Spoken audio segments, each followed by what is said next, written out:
ಸಾಯಿರಾಮ್. ಆತ್ಮೀಯ ವೀಕ್ಷಕ ಬಾಂಧವರಿಗೆಲ್ಲ ಇವತ್ತಿನ ಜೀವನಾಮೃತ ಕಾರ್ಯಕ್ರಮಕ್ಕೆ ಸ್ವಾಗತ ಸುಸ್ವಾಗತ.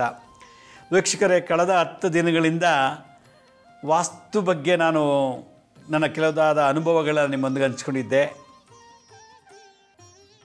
ವಾಸ್ತು ದೋಷ ಇದೆ ಅಂಥೇಳಿ ಇವತ್ತು ಸಮಾಜದಲ್ಲಿ ಎಲ್ಲೋ ಸ್ವಲ್ಪ ಗೊಂದಲ ಸೃಷ್ಟಿಯಾಗೋಗ್ಬಿಟ್ಟಿದೆ. ಹೊಟ್ಟೆಗೆ ಊಟ ಇಲ್ಲ ಅಂದರೂ, ತೊಟ್ಕೊಳ್ಳೋಕೆ ಬಟ್ಟೆ ಇಲ್ಲ ಅಂದರೂ, ಇರೋಕ್ಕೆ ಮನೆ ಇಲ್ಲ ಅಂದರೂ ವಾಸ್ತು ದೋಷ ಇದೆ.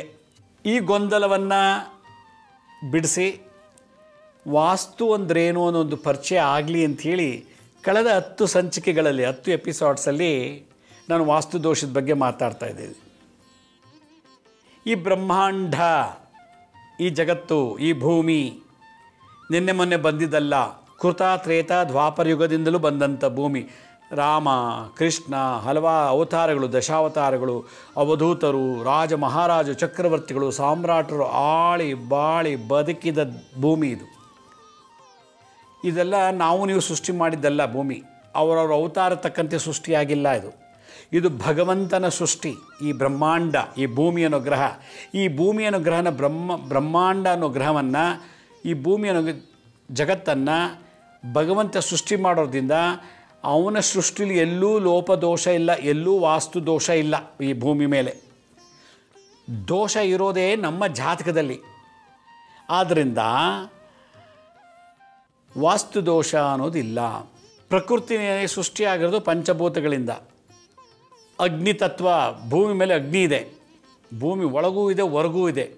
ಸುತ್ತಮುತ್ತಲೂ ಅಗ್ನಿತತ್ವ ಇದೆ. ವಾಯು ಇದೆ, ಗಾಳಿ ಬೇಕು ನಮಗೆ, ಆಕ್ಸಿಜನ್. ಹಾಗೆ ವಿಷಗಾಳಿನೂ ಇದೆ, ಕಾರ್ಬನ್ ಡೈಆಕ್ಸೈಡ್, ವಾಯುತತ್ವ. ಆಕಾಶ ತತ್ವ ಅಂದರೆ ಮನಸ್ಸನ್ನು ಕಂಟ್ರೋಲ್ ಮಾಡೋಕ್ಕೆ ಆಕಾಶ ಇದೆ. ಭೂಮಿ ಮೇಲೆ ಮನೆ ಕಟ್ಕೊಂಡು ಭೂಮಿಯಲ್ಲಿ ಬದುಕಕ್ಕೆ, ಭೂಮಿಯಲ್ಲಿ ಪರ್ವತ, ನದಿ ಎಲ್ಲವೂ ಇರೋದ್ರಿಂದ ಭೂತತ್ವ. ಮತ್ತು ಜಲ, ನೀರು, ಜಲತತ್ವ. ಈ 5 ಪಂಚಭೂತಗಳಿಂದ ಈ ಬ್ರಹ್ಮಾಂಡ ಸೃಷ್ಟಿಯಾಗಿದೆ. ಅದೇ ರೀತಿ ಈ ಪಿಂಡಾಂಡ, ಈ ಬಾಡಿ ಮೈಂಡ್ ಸೋಲ್, ಮನಸ್ಸು, ದೇಹ, ಆತ್ಮ ಕೂಡ ಪಂಚಭೂತಗಳಿಂದಲೇ ಇದೆ. ಯಾಕೆಂದರೆ ನಮ್ಮ ಶರೀರದಲ್ಲಿ 10 ಪ್ರಾಣಗಳಿವೆ, 10 ಪ್ರಾಣಗಳಿದೆ. ಆ 10 ಪ್ರಾಣ, 5 ಮಹಾಪ್ರಾಣಗಳು ಬಹಳ ವಿಶೇಷ. ಪ್ರಾಣ, ಅಪಾನ, ಉದಾನ, ಸಮಾನ ಅಂತೇಳಿ. ಪ್ರಾಣ, ಅಪಾನ, ಮಾನ, ಉದಾನ, ಸಮಾನ. ಈ 5 ಪ್ರಾಣಗಳು 5 ಪಂಚೇಂದ್ರಿಯಗಳನ್ನು ಕಂಟ್ರೋಲ್ ಮಾಡುತ್ತದಂತೆ. 5 ಪಂಚೇಂದ್ರಿಯಗಳನ್ನು ಕಣ್ಣು, ಕಿವಿ, ಮೂಗು, ಬಾಯಿ, ಚರ್ಮ. ಈ 5 ಪಂಚೇಂದ್ರಿಯಗಳು ನಮ್ಮ ಪಂಚಕೋಶಗಳನ್ನು, ಜ್ಞಾನಮಯ ಕೋಶ, ವಿಜ್ಞಾನಮಯ ಕೋಶ ಅಂಥೇಳಿ 5 ಕೋಶಗಳಿವೆ. ಆ 5 ಕೋಶಗಳು 5 ಪಂಚೇಂದ್ರಿಯಗಳನ್ನು ಈ 5 ಪ್ರಾಣಗಳು ಕಂಟ್ರೋಲ್ ಮಾಡ್ತದೆ. 5 ಪ್ರಾಣಗಳು ಹೆಂಗೆ ವರ್ಕ್ ಆಗುತ್ತೆ? ಪ್ರಕೃತಿಲಿರೋವಂಥ ಪಂಚಭೂತಗಳನ್ನು ತಗೊಂಡು. ಆದ್ದರಿಂದ ಶರೀರ, ಮನಸ್ಸು, ವಾಸ್ತು. ಶರೀರ ಅನ್ನೋದು ವಾಸ್ತು, ಮನಸ್ಸು ಒಂದು ವಾಸ್ತು, ಆತ್ಮ ಅನ್ನೊಂದು ವಾಸ್ತು. ಮನಸ್ಸು ಸೂಕ್ಷ್ಮ ಶರೀರದಲ್ಲಿದೆ, ಆತ್ಮ ಕಾರಣ ಶರೀರದಲ್ಲಿದೆ. ಇನ್ನು ಉಳಿದರೆ ಈ ಭೂತ ಶರೀರ, ಸ್ಥೂಲ ಶರೀರದಲ್ಲಿ ರಕ್ತ, ಮಾಂಸ, ಮೂಳೆ, ಉಗುರು, ಕೂದಲು, 1008 ಸ್ಪೇರ್ ಪಾರ್ಟ್ಸ್ಗಳು ಎಲ್ಲ ಸೇರಿಕೊಂಡಿದೆ. ಇದರಲ್ಲಿ ಏನಾದರೂ ಏರುಪೇರಾಯಿತು ಅಂತಂದರೆ ಪ್ರಕೃತಿಯಿಂದ ಇರೋ ಆ ಒಂದು ಪಂಚಭೂತಗಳನ್ನು ತೊಗೊಂಡು ನಾವು ರಿಪೇರಿ ಮಾಡ್ಕೊಳ್ಳೋದೇ ವಾಸ್ತು. ಅಸ್ತು ಅಸ್ತು ಅಸ್ತು ಅಂದರೆ ಹಾಗೇ ಆಗಲಿ, ಹಾಗೇ ಇಡು, ಹಾಗೆ ಮಾಡು ಅಂತ. ವಾಸ್ತು ಅಂದರೆ ವಾಕಿಳಿ. ವಾ ಅಂದರೆ ಪಂಚಭೂತಗಳು, ಅಗ್ನಿ, ಗಾಳಿ, ಆಕಾಶ, ಭೂಮಿ, ಜಲ. ಈ 5 ಅಂಶಗಳ ಎನರ್ಜಿ ತುಂಬಿರುವಂಥದ್ದು ವಾ. ಅಸ್ತು 5 ಎನರ್ಜಿಗಳು ನಮ್ಮಲ್ಲಿ ಇಡು ಪ್ರಾಪರಾಗಿ, ಸರಿಯಾಗಿ. ಆಗ ಪಂಚಕೋಶಗಳು, ಪಂಚೇಂದ್ರಿಯಗಳು, ಪಂಚಪ್ರಾಣ ಚೆನ್ನಾಗಿ ಸರಿಯಾಗಿ ನಡೆಯುತ್ತೆ. ಆಗ ಯಾವ ದೋಷ ಇಲ್ಲ ಅಂತ ಹೇಳ್ತು. ಆದ್ದರಿಂದ ವಾಸ್ತು ದೋಷ ಅನ್ನೋದು ಇಲ್ಲ ನಮ್ಮ ಜಾತಕದಲ್ಲಿದೆ. ಮನಸ್ಸು ಸರಿ ಇಲ್ಲ, ದೇಹ ಸರಿ ಇಲ್ಲ, ಆತ್ಮದಲ್ಲಿ ಹಲವಾರು ಪಾಪ ಶಾಪಗಳು ತುಂಬಿರೋದ್ರಿಂದ 100% ವಾಸ್ತುಲಿದ್ದರೂ ಕೂಡ ಮಕ್ಕಳಾಗಿಲ್ಲ, ಮದುವೆ ಆಗಿಲ್ಲ, ರೋಗ ಬಾಧೆ, ಸಾಲ ಬಾಧೆ ಇದೆ.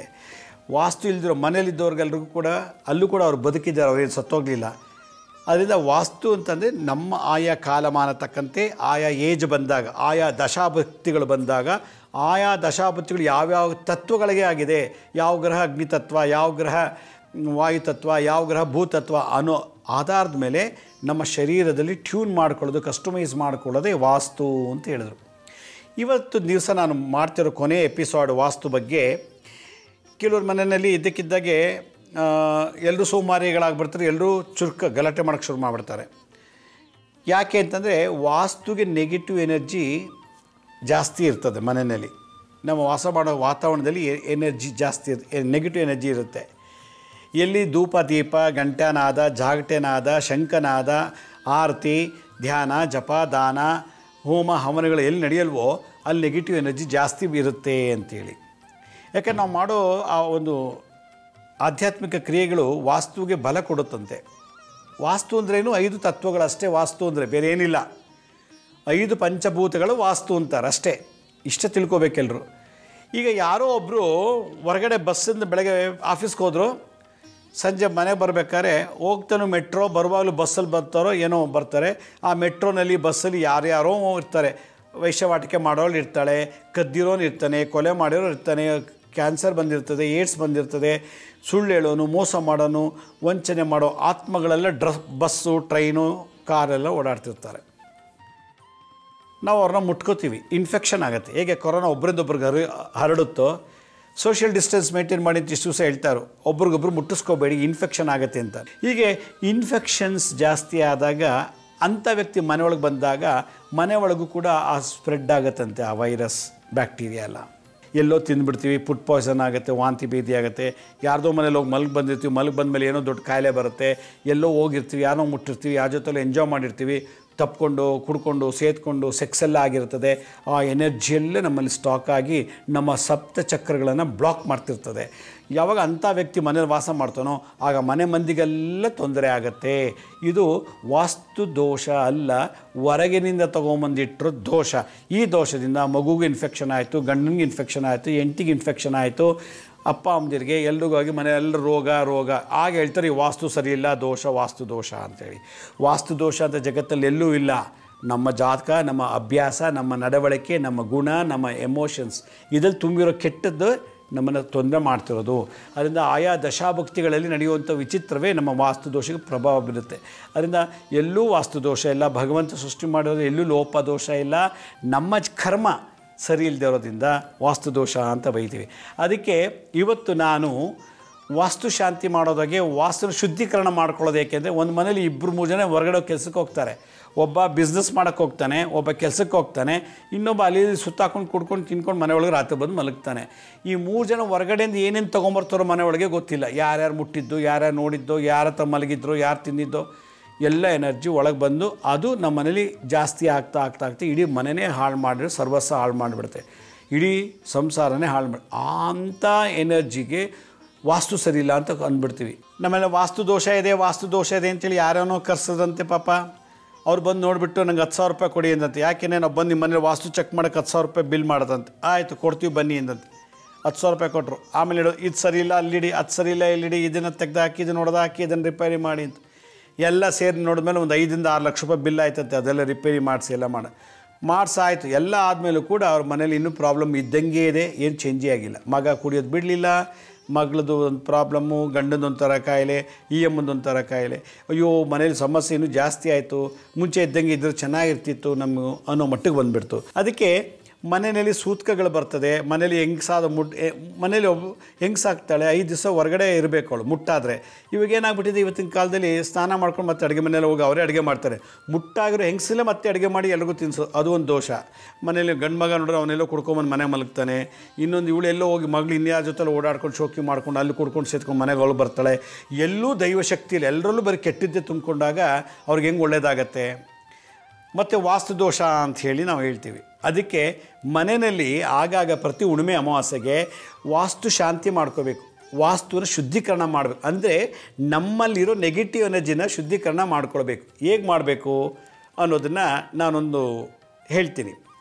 ಈಗ ಮನೆಯಲ್ಲಿ ವಾಸ್ತು ಸರಿ ಇಲ್ಲ, ಗೋಡೆ ಹೊಡೆದಕ್ಕಾಗಲ್ಲ, ಅದು ಸರಿ ಇಲ್ಲ, ಅದನ್ನು ತೆಗೆದು ರಿಪೇರಿ ಮಾಡೋಕ್ಕಾಗಲ್ಲ, ದುಡ್ಡಿಲ್ಲ, ಮಾಡಿದ್ರೆ ಮನೆ ಲುಕ್ ಕೊಟ್ಟೋಗುತ್ತೆ, ಸ್ಟ್ರಕ್ಚರ್ ಡ್ಯಾಮೇಜ್ ಆಗುತ್ತೆ, ಫೌಂಡೇಶನ್ ತೊಂದರೆ ಆಗುತ್ತೆ. ಮನೆ ವಾಸ್ತು ನಾವು ಅದು ಇದು ಆಲ್ಟ್ರ್ ಮಾಡೋಕ್ಕೆ ಹೋದಾಗ ಇರೋ ಮನೆಯಲ್ಲೇ ಚೆನ್ನಾಗಿರಬೇಕು. ಮತ್ತು ನಮ್ಮಲ್ಲೂ ಶುದ್ಧೀಕರಣ ಆಗಬೇಕು.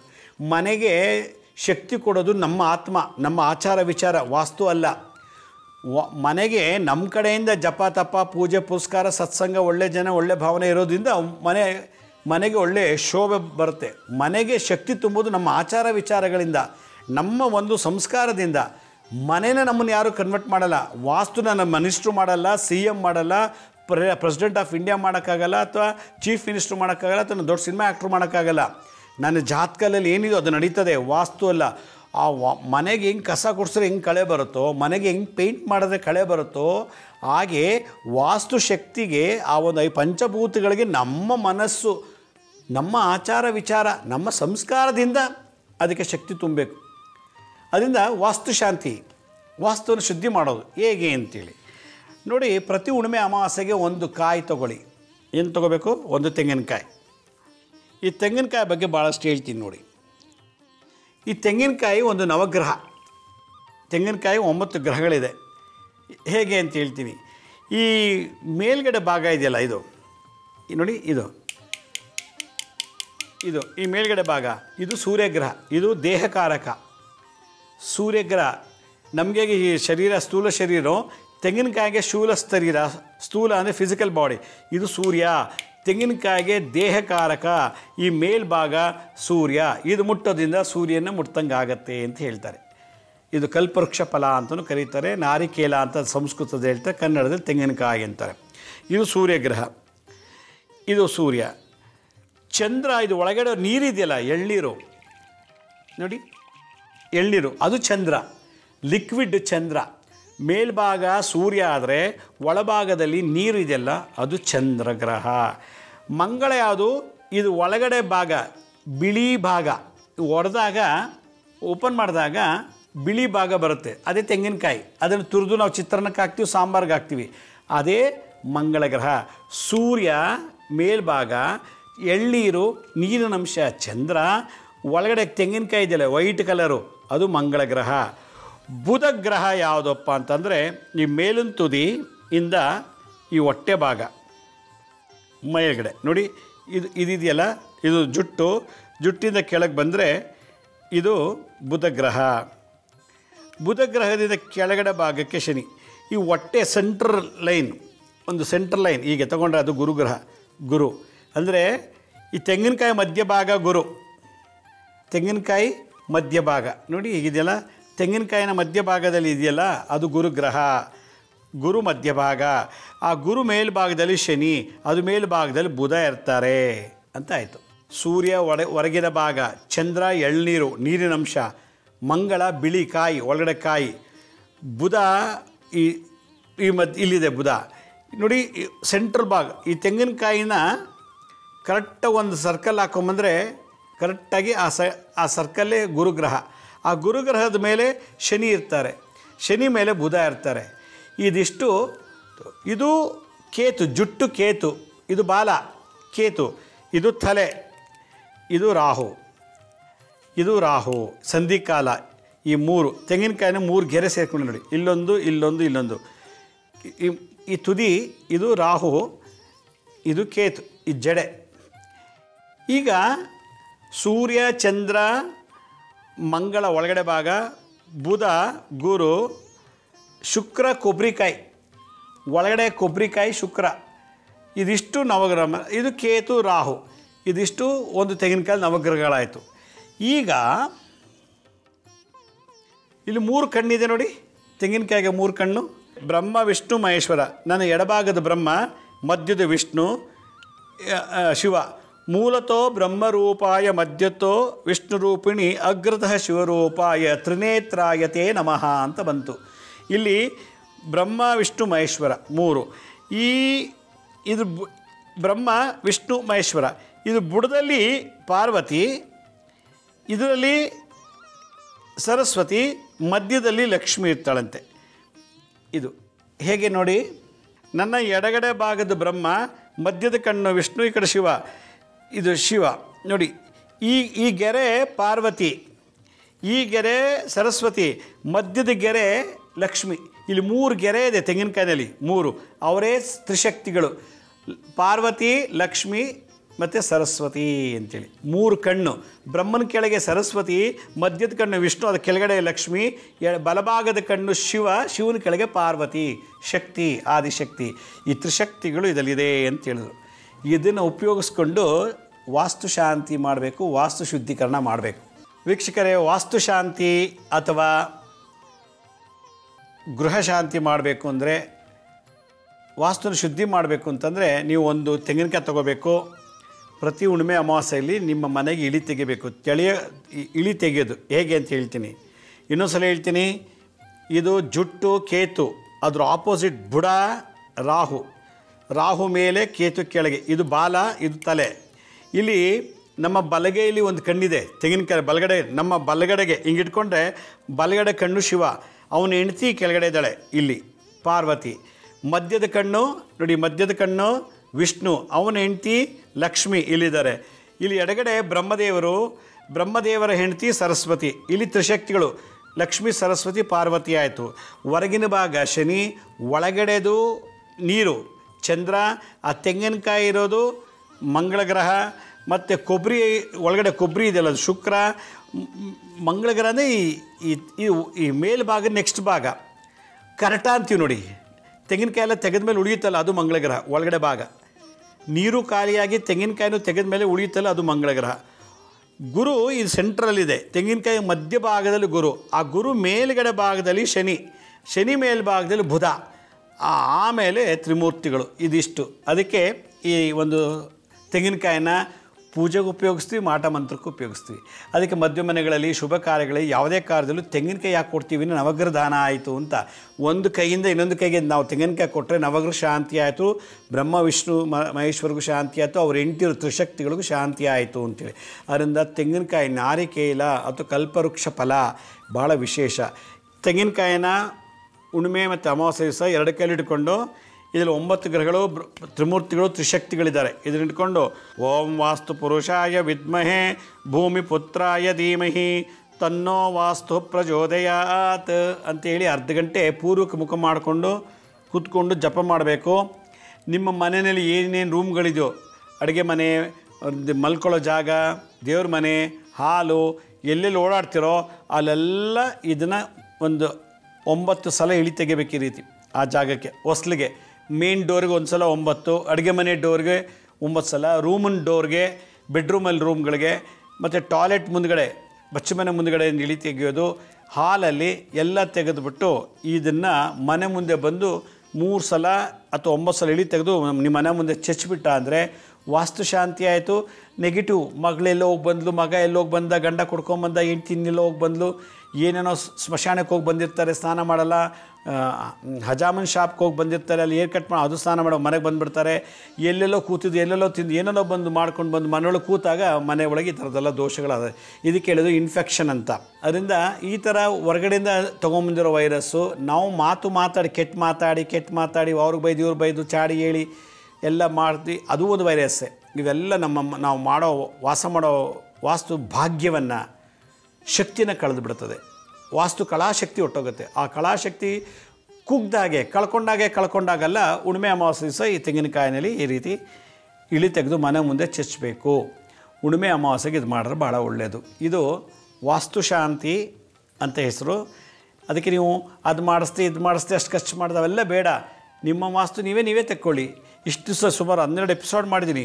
ಎಲ್ಲ ಆಗ್ನೇಯ ಮತ್ತು ದಕ್ಷಿಣ, ನೈಋತ್ಯ, ಪಶ್ಚಿಮ ಮತ್ತು ವಾಯುವ್ಯ, ಕುಬೇರ, ಈಶಾನ್ಯ, ಬ್ರಹ್ಮಸ್ಥಾನ ಎಲ್ಲನೂ ಟ್ಯೂನ್ ಮಾಡೋ ಮೆಥಡ್ ಹೇಳ್ಕೊಟ್ಟಿದ್ದೀವಿ. ಮಂತ್ರ ಮುದ್ರೆ ತಂತ್ರದಿಂದ 1 ಪೈಸೆ ಖರ್ಚಿಲ್ಲದೆ ಮಾಡೋವಂಥದ್ದು. ಒಂದು ತೆಂಗಿನಕಾಯಿ ಮಾತ್ರ ತೊಗೋಬೇಕು ಹುಣ್ಣಿಮೆ ಅಮಾವಾಸ್ಯೆಗೋಸ್ಕರ ಮನೆ ವಾಸ್ತು ಶಾಂತಿ ಮಾಡಲಿಕ್ಕೆ. ಇದೇ ಥರ ನಿಮ್ಮ ಜಮೀನು, ತೋಟ, ಮನೆ, ಶಾಪು, ಬಂಗ್ಲೆ ಎಲ್ಲೆಲ್ಲಿದೆಯೋ ಅದರಲ್ಲೆಲ್ಲ ಈ ಥರ ಮಾಡಿದ್ರೆ ಭಾಳ ಒಳ್ಳೆಯದು. ಇದುವರೆಗೂ ನಾನು ಇಷ್ಟು ದಿವಸ ಬರೀ ಸುಮಾರು ಒಂದು 12 ಎಪಿಸೋಡ್ ನಾನು ವಾಸ್ತು ಬಗ್ಗೆ ಮಾಡಿದ್ದೀನಿ. ವಾಸ್ತು ದೋಷ ಅನ್ನೋದಿಲ್ಲ.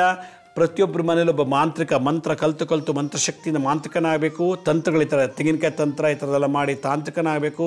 ಯಂತ್ರಗಳನ್ನು ಬರೆದು ಯಾಂತ್ರಿಕನಾಗಬೇಕು. ಮನೆಗೊಬ್ಬ ವೈದ್ಯ, ಮನೆಗೊಬ್ಬ ಅಗ್ನಿಹೋತ್ರ ಇದ್ದಾಗಲೇ ಎಲ್ಲ ಥರ ದೋಷ ನಿವಾರಣೆಯಾಗಿ ಇರೋಷ್ಟು ದಿವಸ ಆಯುಷ್ಯ ಆರೋಗ್ಯವಂತರ ಚೆನ್ನಾಗಿ ಬದುಕೋಕ್ಕೆ ಸಾಧ್ಯ ಅಂತ ನನ್ನ ಅನುಭವದ ಮಾತು. ವೀಕ್ಷಕರೇ, ಜನವರಿ 7ನೇ ತಾರೀಕು ನಾನು ಮೈಸೂರಿಗೆ ಬರ್ತಾಯಿದ್ದೀನಿ.